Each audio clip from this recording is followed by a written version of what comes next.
Hi guys, welcome to your channel Barnwal Tutorials. Knowledge Wisdom. Here I am Vikas Kumar Barnwal. You are watching the most important class, which is the UGC NET Commerce Paper 2. Now friends, today we are learning the top most important topics and one special topics. Just because क्योंकि हम लोगों ने काफ़ी दिनों से जो है बहुत सारे सवालों को जाना समझा।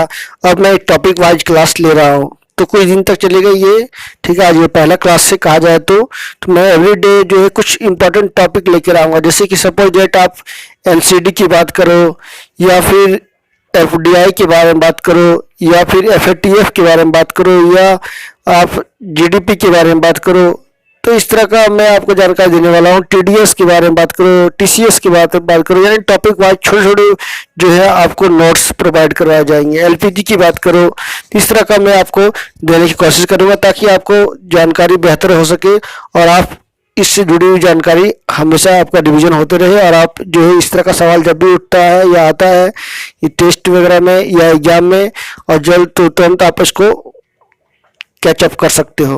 और बता दो कि अब जो जल्दी जो है यूजीसी नेट एक नोटिफिकेशन जारी करने वाली है एग्जाम डेट के लिए, कब से एग्जाम होंगे, एडमिट कार्ड सभी इशू कर जाएंगे। तो चलिए फटाफट चैनल को सब्सक्राइब लाइक करिए, शेयर कर दीजिए और चलिए क्लास की शुरुआत करते हैं। तो आज का पहला जो है एनसीडी नॉन कन्वर्टेबल डिवेंचर की बात की जाए तो ये जो है इसको इशू एनबीएफसी के द्वारा की जाती है। तो गैर परिवर्तनीय डिवेंचर ऋण श्रेणी के अंतर्गत आते हैं, उन्हें इक्विटी या स्टॉक में परिवर्तित नहीं किया जा सकता। एनसीडी की एक निश्चित परिपक्वता तिथि होती है और ब्याज का भुगतान मूल राशि के साथ मासिक, त्रैमासिक और वार्षिक रूप से जो है निर्दिष्ट निश्चित अवधि के आधार पर सकता है। परिवर्तनीय डिवेंचर की तुलना में वे निवेशकों को उनके सर्वोच्च रिटर्न, तरलता, कम जोखिम और कर लाभ से लाभान्वित करते हैं। गैर परिवर्तनीय डिवेंचर की एक वित्तीय साधन है जिसका उपयोग कंपनियों द्वारा दीर्घकालीन पूंजी जुटाने के लिए किया जाता है। यह एक सार्वजनिक मुद्दे के माध्यम से किया जाता है। एनसीडी एक निश्चित अवधि के साथ एक ऋण साधन है। जो लोग इनमें निवेश करते हैं उन्हें जो है एक निश्चित दर पर नियमित ब्याज मिलता है। तो ये था एनसीडी। एनसीडी दो तरह का होता है, सिक्योर्ड और अनसिक्योर्ड होता है। निवेशक कंपनी की संपत्ति का जो है परिसमापन जो है करके अपने बकाया वसूल कर सकते हैं। सिक्योर्ड में और अनसिक्योर्ड में नहीं कर सकते हैं। तो ये था एनसीडी के बारे में। तो चलिए आगे मैं बता दूं TDS total deduction act short. TDS की अवधारणा को आय के स्रोत से कर एकत्र करने में के उद्देश्य से पेश किया गया था। इस अवधारणा के अनुसार एक व्यक्ति जो किसी अन्य व्यक्ति को निर्दिष्ट प्रकृति की भुगतान करने के लिए उत्तरदायी है वह स्रोत पर काटेगा और उसे केंद्र सरकार के खाते में भेज देगा।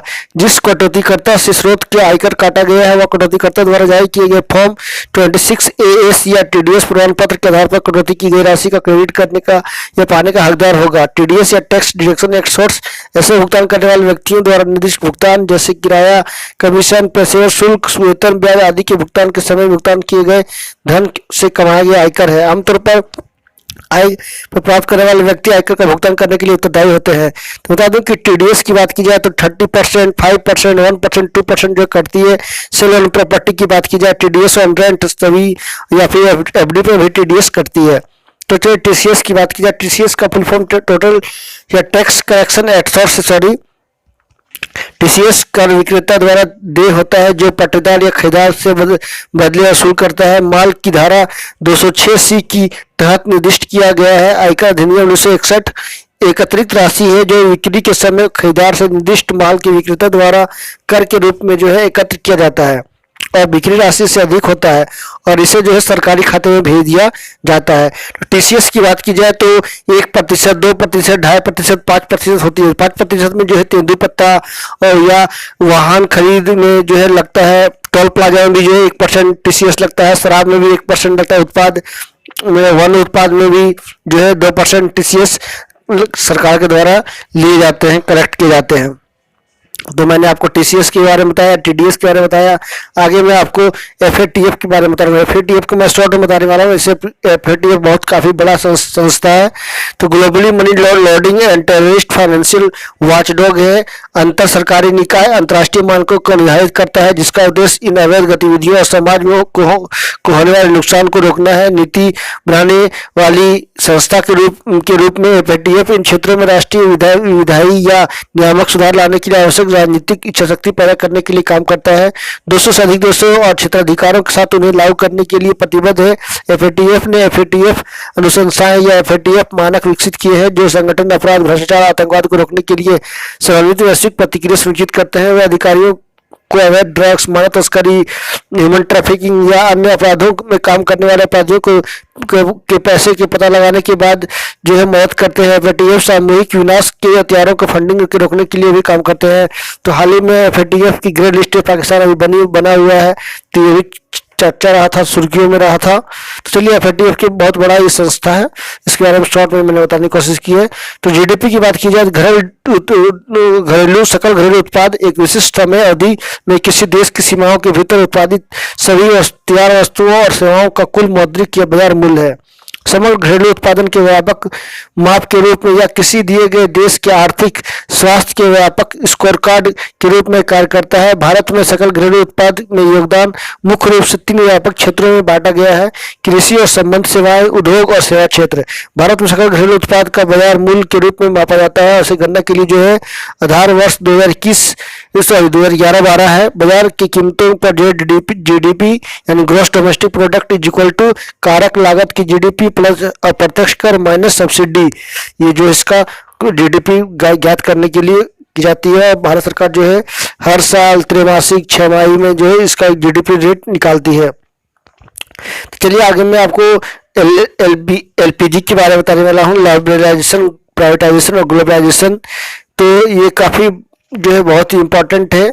इसी के आधार पर जो है एफडीआई, विनिवेश से धन जुटाना, कार्यभार को कम करना, ये काम किया जाता है। 1991 के आर्थिक संकट के बाद जो है आर्थिक सुधार के लिए जो है भारत सरकार ने ये लाया है। दारिद्र्य की बात की जाए तो दारिद्र्य का मूल उद्देश्य उन प्रतिबंधों को समाप्त करना था जो राष्ट्र के विकास और विकास में बाधक बन गए। किसी देश में सरकारी नियंत्रण का ढीला होना और जब निजी क्षेत्र की कंपनियां बिना या कम प्रतिबंधों के साथ काम करना शुरू कर देती है और सरकार निजी खिलाड़ियों को देश के विकास के लिए विस्तार के लिए अनुमति देती है, तो यह देश उदारीकरण की ओर दर्शाता है। निजीकरण की बात की जाए तो एलपीजी के 3 पॉलिसियों में से यह दूसरी है। यह निजी क्षेत्र की कंपनियों की प्रमुख भूमिका, सार्वजनिक क्षेत्र की कंपनियों की घटती भूमिका में वृद्धि है। दूसरे शब्दों में कहे तो यह सरकारी स्वामित्व वाले उद्यम के प्रबंधन के स्वामित्व में कमी है। सरकारी कंपनियों को 2 तरह की निजी कंपनियों में बदला जा सकता है: विनिवेश द्वारा सार्वजनिक क्षेत्र की कंपनियों को सरकारी स्वामित्व और प्रबंधन के वापस लेने से। तो हाल ही में एफडीआई का जो सरकार लगातार बढ़ावा दे रही है या फिर निजीकरण कर रही है, ये सभी क्या है जो हाल ही में अमेंडमेंट जो है लोकसभा में पेश किया गया था, साधारण जन राष्ट्रीय बीमा राष्ट्रीयकरण विधेयक 2021, ये सभी क्या है निजीकरण के स्रोत हैं। तो इसी के आधार पर जो है महारत्न, नवरत्न और मिनीरत्न कंपनियों को बांटा गया था। तो चलिए आखिरी भूमंडलीकरण यानी ग्लोबलाइजेशन की बात की जाए तो इसका एक अर्थ है कि एक देश की अर्थव्यवस्था को वैश्विक अर्थव्यवस्था के साथ एकीकृत करना। वैश्वीकरण के दौरान जो है मुख्य रूप से ग्लोबलाइजेशन के दौरान जो है मुख्य रूप से विदेशी व्यापार और निजी और संस्थागत विदेशी निवेश पर है। यह एलपीजी की अंतिम नीति है जिसे लागू किया जाना है। एक शब्द में के रूप में जो है वैश्वीकरण की एक बहुत ही जटिल घटना है। इसका मुख्य उद्देश्य विभिन्न राजनीतिक नीतियों को स्थापित करके दुनिया को स्वतंत्रता और संपूर्ण विश्व के एकीकरण की ओर लाना है या बदलना है। वैश्वीकरण एक सीमाहीन दुनिया बनाने का प्रयास कर रहा है जिसमें एक देश की आवश्यकताओं को जो है पूरी दुनिया भर की एक बड़ी अर्थव्यवस्था में बदल दिया जा सकता है। तो ग्लोबलाइजेशन जो है हर व्यक्ति चाहती है, हर संस्था जो है भारत सरकार विश्वसनीय काम कर रही है यहाँ पर निजीकरण के साथ ग्लोबलाइजेशन की ओर काम कर रही है। तो ये थे इम्पोर्टेंट एलपीजी के बारे में जो कि हमारे आदरणीय former finance minister Manmohan Singh के द्वारा जो है देश में लागू किया गया था। देश की स्थिति आर्थिक सुधार करने के लिए जब आर्थिक जो है स्थिति खराब आई थी, आर्थिक संकट आने के बाद जो है ये अपनाया गया था। तो ये था स्पेशल टॉपिक एलपीजी के बारे में। तो आई होप आज की क्लास से आपको काफ़ी कुछ जानकारी मिली होगी। तो चलिए नेक्स्ट क्लास के साथ मैं फिर मिलूंगा, तब तक के लिए नमस्कार। सब आपके जाते हैं तो सभी से रिक्वेस्ट करूंगा कि मेरे चैनल पर नए हो जरूर सब्सक्राइब कर ले और कल का क्लास के लिए आप लिंक में शेयर कर दूंगा तो ज्वाइन कर सकते हो। So thank you very much for watching. Stay healthy, be happy.